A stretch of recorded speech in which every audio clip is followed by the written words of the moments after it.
28 juin 1914. Sarajevo. Un adolescent serbe de 19 ans tire 2 coups de pistolet. La première balle traverse le cou de l'archiduc Franz Ferdinand, héritier de l'Empire austro-hongrois. La seconde tue son épouse Sophie. L'adolescent s'appelle Gavrilo Princip. Il croit qu'il combat pour la liberté de son peuple. Il ne sait pas qu'il vient de donner aux grandes puissances européennes exactement l'excuse qu'elles attendaient depuis des années. 37 jours plus tard, l'Europe entière est en guerre. 4 ans plus tard, 28 millions de personnes sont mortes. 4 empires ont disparu. La carte du monde est redessinée. Et tout cela, on vous l'a enseigné, a commencé avec ces 2 coups de pistolet à Sarajevo. C'est un mensonge confortable. La vérité est beaucoup plus froide et beaucoup plus cynique. L'assassinat de Franz Ferdinand n'a pas causé la Première Guerre mondiale. Il a simplement fourni le prétexte parfait pour une guerre que les grandes puissances voulaient déjà pour des raisons purement économiques. Voici comment un meurtre isolé dans une ville balkanique obscure s'est transformé en guerre mondiale, en 3 étapes que personne n'a pu ou voulu arrêter. Étape 1. L'ultimatum conçu pour être rejeté 28 juin 1914. L'archiduc Franz Ferdinand et son épouse visitent Sarajevo, capitale de la Bosnie-Herzégovine, récemment annexée par l'Autriche-Hongrie. La visite est provocatrice. Le 28 juin est la fête nationale serbe, anniversaire de la bataille de Kosovo en 1389 où les Serbes ont perdu leur indépendance face aux Ottomans. Faire parader l'héritier de l'Empire, qui occupe maintenant des terres slaves, le jour de cette commémoration, est une insulte délibérée. Des nationalistes serbes bosniaques organisent un attentat.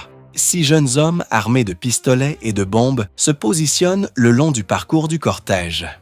Le premier lanceur de bombes rate sa cible. Franz Ferdinand survit. Son chauffeur prend le mauvais chemin en retournant à la résidence officielle. Le cortège s'arrête pour faire demi-tour. Gavrilo Princip, qui avait abandonné l'attentat après l'échec de la bombe, se retrouve par pur hasard à 2 mètres de la voiture arrêtée. Il tire 2 fois. L'archiduc et son épouse meurent en quelques minutes. C'est l'étincelle. Mais l'étincelle ne crée un incendie que s'il y a déjà du combustible partout. Le gouvernement austro-hongrois reçoit la nouvelle de l'assassinat avec quelque chose qui ressemble étrangement à du soulagement. Depuis des années, l'Empire austro-hongrois est malade, pas militairement, économiquement et politiquement. L'Empire est une collection de 11 nationalités différentes qui se détestent mutuellement. Allemands, Hongrois, Tchèques, Slovaques, Polonais, Ruthènes, Slovènes, Croates, Serbes, Roumains, Italiens. Chaque groupe veut l'autonomie ou l'indépendance. Les Balkans, au sud de l'Empire, sont particulièrement instables. La Serbie indépendante inspire les populations slaves de l'Empire à rêver de liberté. Pire encore, la Serbie contrôle des routes commerciales stratégiques vers la Méditerranée que l'Autriche-Hongrie convoite depuis des décennies. L'Empire a besoin d'un accès maritime stable pour exporter ses produits industriels et importer les matières premières nécessaires à son économie. La Serbie bloque cet accès et encourage activement les mouvements séparatistes slaves à l'intérieur de l'Empire. Pour Vienne, la Serbie n'est pas seulement une nuisance politique, elle est une menace existentielle, économique et territoriale. L'assassinat fournit le prétexte parfait pour résoudre définitivement le problème serbe. Mais Vienne sait qu'elle ne peut pas attaquer la Serbie sans risquer une intervention russe. La Russie se considère comme la protectrice de tous les peuples slaves. Elle ne peut pas laisser l'Autriche-Hongrie écraser la Serbie sans perdre toute crédibilité dans les Balkans et toute influence sur les États slaves de la région. Vienne a donc besoin du soutien de son allié le plus puissant, l'Allemagne. Le 5 juillet, l'empereur austro-hongrois Franz Joseph envoie une lettre personnelle à l'empereur allemand Guillaume II demandant son soutien en cas de guerre avec la Serbie. Guillaume II répond avec ce que les historiens appellent le chèque en blanc. L'Allemagne soutiendra l'Autriche-Hongrie, quelles que soient les actions qu'elle entreprendra contre la Serbie. Pourquoi l'Allemagne donne-t-elle un chèque en blanc aussi dangereux? Parce que l'Allemagne a ses propres raisons économiques de vouloir une guerre en Europe. L'Allemagne de 1914 est la puissance industrielle la plus dynamique d'Europe. Sa production d'acier dépasse celle de la Grande-Bretagne. Ses industries chimiques et électriques dominent le marché mondial. Ses universités forment les meilleurs ingénieurs et scientifiques du continent. Mais l'Allemagne a un problème stratégique fondamental. Elle est encerclée. La France, à l'ouest, rêve de récupérer l'Alsace-Lorraine, région riche en fer et en charbon perdu en 1871. La Russie à l'est s'industrialise rapidement et deviendra dans une décennie une menace militaire insurmontable. La Grande-Bretagne contrôle les mers et bloque l'expansion commerciale allemande vers les marchés coloniaux. L'Allemagne calcule qu'elle a une fenêtre d'opportunité étroite pour briser cet encerclement par une guerre préventive. Maintenant, quand l'armée allemande est encore supérieure à l'armée russe, avant que la Russie ne termine sa modernisation militaire financée par les emprunts français. Le chèque en blanc à l'Autriche-Hongrie n'est pas un acte de solidarité entre alliés. C'est un calcul stratégique froid qui transforme une crise balkanique en opportunité de guerre préventive. Avec le soutien allemand garanti, Vienne prépare son coup.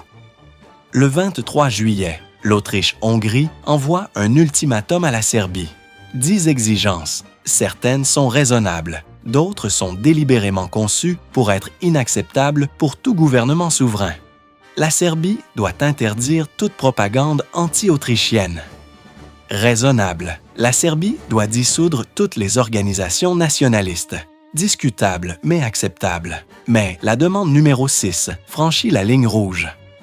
La Serbie doit permettre aux fonctionnaires austro-hongrois de mener des enquêtes sur le territoire serbe, d'arrêter des citoyens serbes et de participer directement à la répression des mouvements anti-autrichiens. C'est une violation flagrante de la souveraineté serbe. C'est exactement ce que Vienne voulait.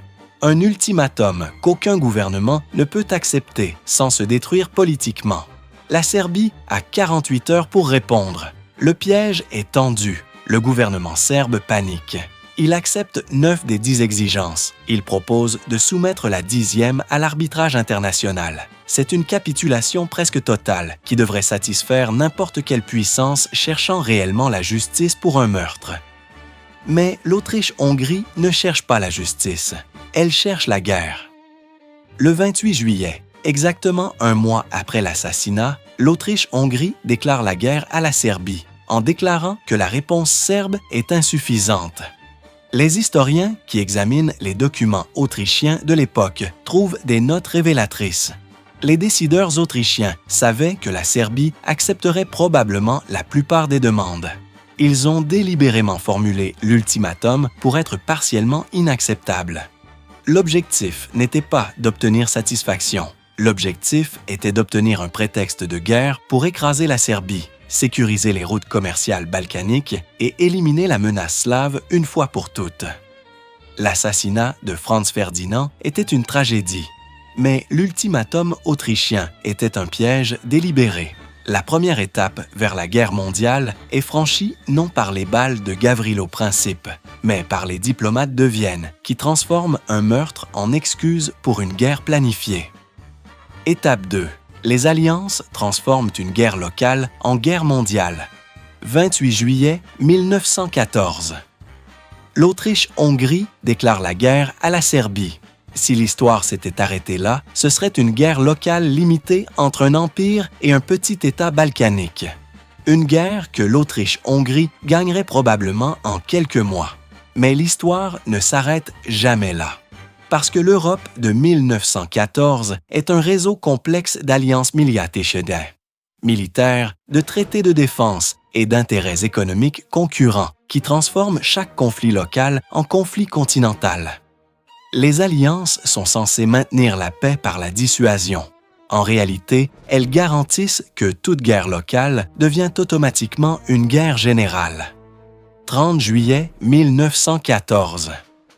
La Russie mobilise son armée, pas seulement contre l'Autriche-Hongrie. Mobilisation générale complète sur toutes les frontières. Pourquoi la Russie intervient-elle dans une guerre entre l'Autriche et la Serbie? Officiellement, pour protéger les peuples slaves des Balkans. En réalité, pour des raisons beaucoup plus cyniques et économiques. la Russie est en compétition avec l'Autriche-Hongrie pour l'influence dans les Balkans depuis des décennies. Les Balkans ne sont pas seulement une question de solidarité slave. Ils représentent l'accès russe aux mers chaudes, aux routes commerciales méditerranéennes et aux marchés européens. Si l'Autriche-Hongrie écrase la Serbie et domine complètement les Balkans, la Russie perd toute influence dans la région et toute possibilité d'expansion vers le sud. Le tsar Nicolas, II et ses conseillers calculent qu'ils ne peuvent ne pas permettre à l'Autriche d'éliminer la Serbie sans devenir totalement marginalisée dans la compétition pour le contrôle balkanique. Mais la mobilisation russe a une conséquence immédiate et catastrophique. L'Allemagne, alliée de l'Autriche-Hongrie, perçoit la mobilisation russe comme une menace existentielle directe. L'Allemagne se bat depuis des années pour éviter un encerclement par une alliance franco-russe. Maintenant, cet encerclement devient réalité militaire. La Russie mobilise à l'Est. La France, alliée de la Russie depuis 1894, mobilisera certainement à l'Ouest. L'Allemagne fait face à son pire cauchemar stratégique, une guerre sur deux fronts contre deux grandes puissances simultanément. Le haut commandement allemand a un plan pour cette situation. Le plan Schlieffen.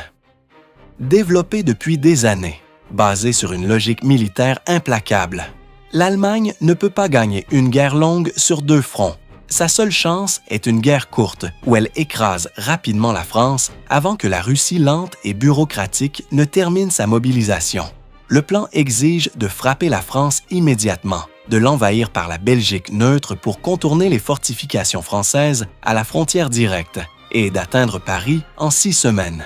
Ensuite, transférer toutes les armées à l'Est pour combattre la Russie. 1er août 1914. L'Allemagne déclare la guerre à la Russie. 3 août. L'Allemagne déclare la guerre à la France. Pourquoi l'Allemagne déclare-t-elle la guerre à la France alors que la France n'a rien fait? Parce que le plan Schlieffen ne fonctionne que si l'Allemagne attaque en premier. Attendre que la France et la Russie soient complètement mobilisées signifie combattre une guerre défensive sur deux fronts que l'Allemagne ne peut pas gagner. Attaquer immédiatement signifie une petite chance de victoire rapide. L'Allemagne choisit l'attaque.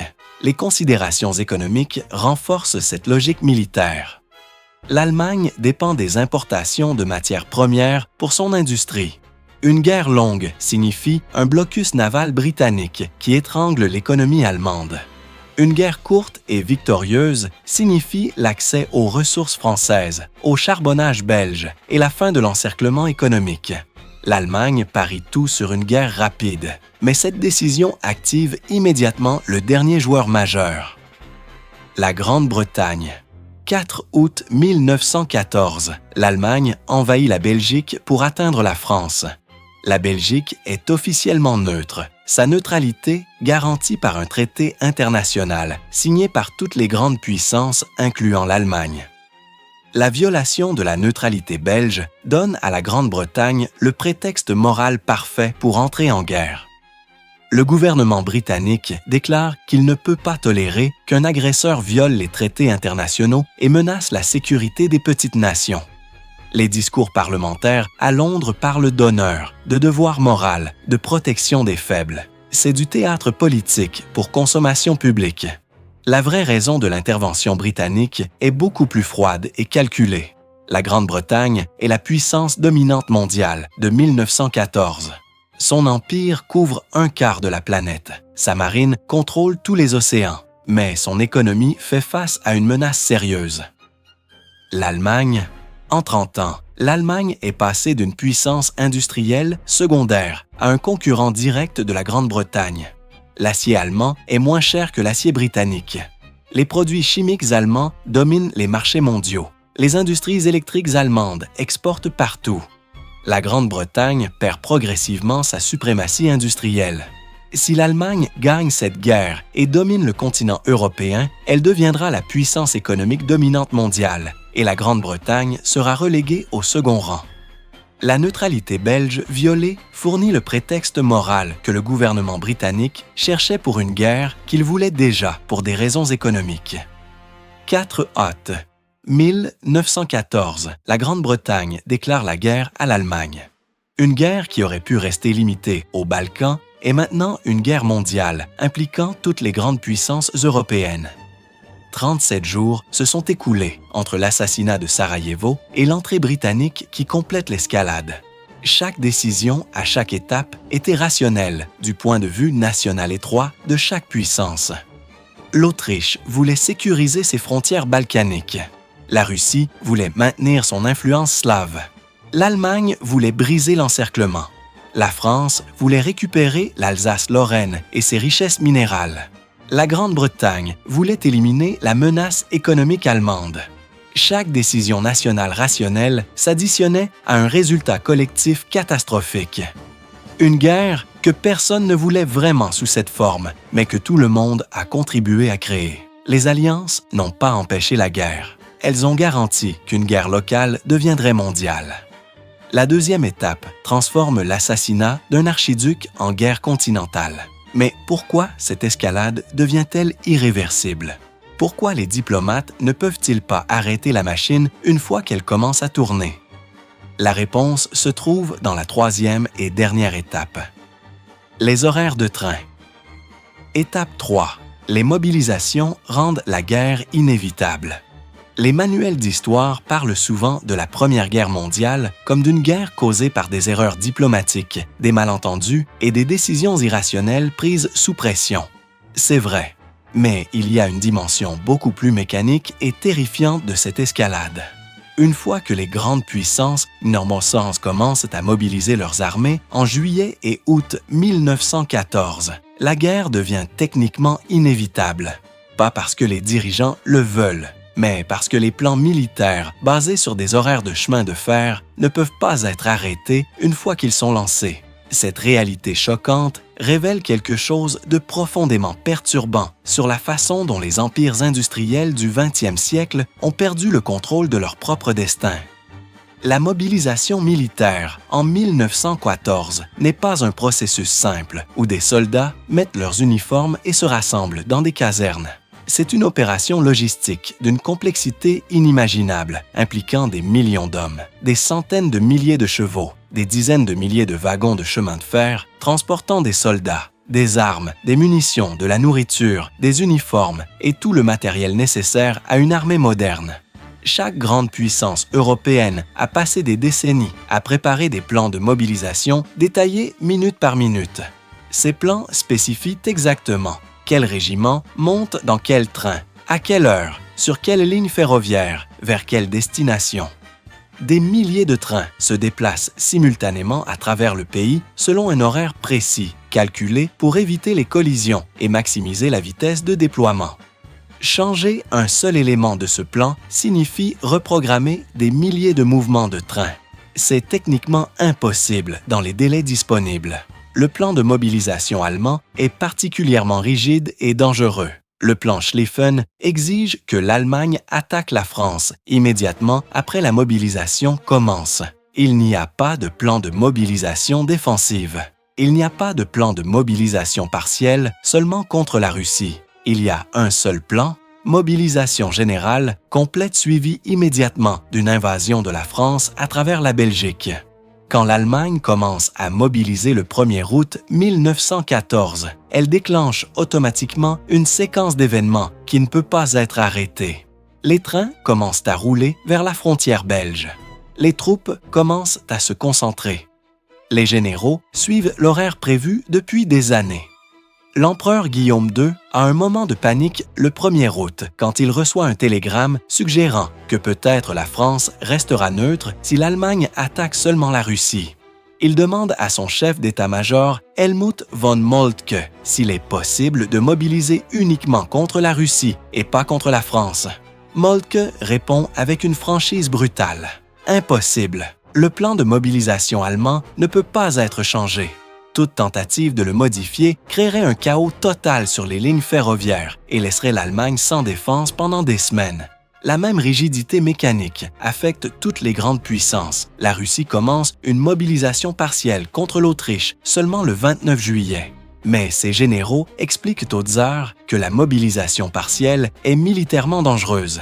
Elle désorganise les transports ferroviaires sans produire une force de combat efficace. Si la Russie doit se battre, elle doit mobiliser complètement contre toutes les frontières simultanément. Le 30 juillet, le tsar ordonne la mobilisation générale complète. Cette décision condamne la Russie à la guerre non seulement avec l'Autriche, mais avec l'Allemagne. Et elle condamne l'Allemagne à appliquer le plan Schlieffen qui exige d'attaquer la France immédiatement. Les horaires de train dictent la stratégie nationale. La France mobilise le 1er août immédiatement après que l'Allemagne ait déclaré la guerre à la Russie.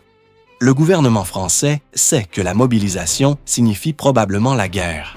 Mais ne pas mobiliser pendant que l'Allemagne mobilise signifie permettre aux armées allemandes de concentrer leurs forces et d'envahir la France sans résistance organisée. La France n'a pas de choix réel. Elle doit mobiliser pour se défendre.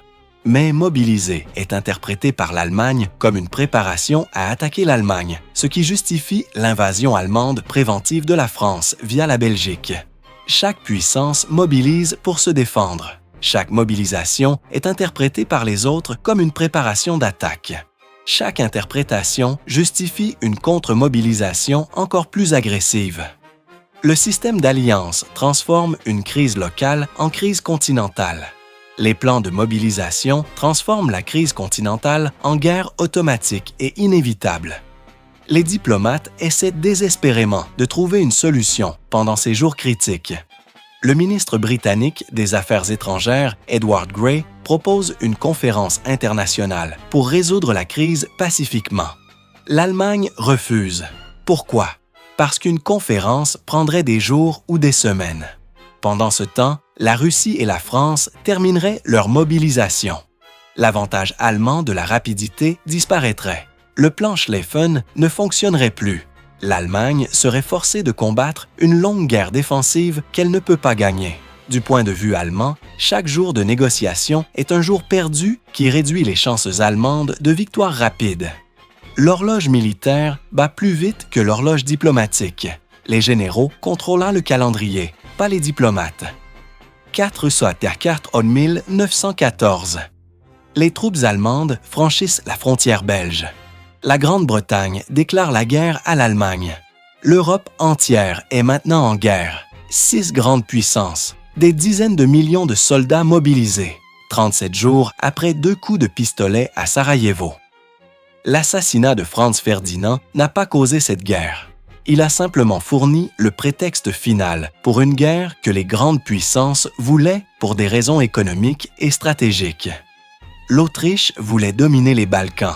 La Russie voulait protéger son influence slave. L'Allemagne voulait briser l'encerclement. La France voulait récupérer l'Alsace-Lorraine. La Grande-Bretagne voulait détruire la compétition économique allemande. Chaque puissance avait des raisons rationnelles basées sur ses intérêts nationaux. Mais ces raisons rationnelles s'additionnent à un résultat collectivement insensé. Une guerre qui tue 20 millions de personnes, détruit 4 empires, crée les conditions de la Seconde Guerre mondiale et change définitivement le cours de l'histoire humaine. Les 3 étapes sont claires avec le recul.